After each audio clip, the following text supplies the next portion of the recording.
Mwebale nnyo basasi baffe bwetyo tukyali wano mu katale k'omutuntu omugenyi waffe yatusedda agenda okuba nga atwongerayo n'ekitundu kyaffe ekyokubiri tukwaniriza nnyo nnyabo mukwano nange nsanyuse nnyo oli bulungi ndi bulungi nnyo alhamdulillah amiina mwebale kulabika bulungi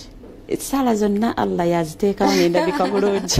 tuli mu Ramadan yes ennyabo kali ku Bukedde TV 1 yandiyagadde okumanya amanya gogwani amanya mikwano gyange ku Bukedde 1 abali mu kutulaba Irene Kayemba-Muyimbi wo Irene Kayemba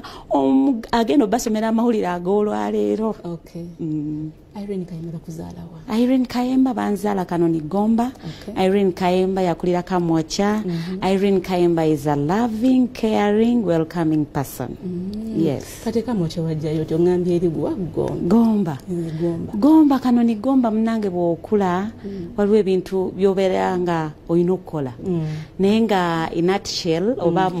byonna bigateewamu Irene ajja ekamwocha nga mwana muto era gye yakolera awo tukomawo katumala ogendako mu bulango bakama baffe tukomawo tovaawo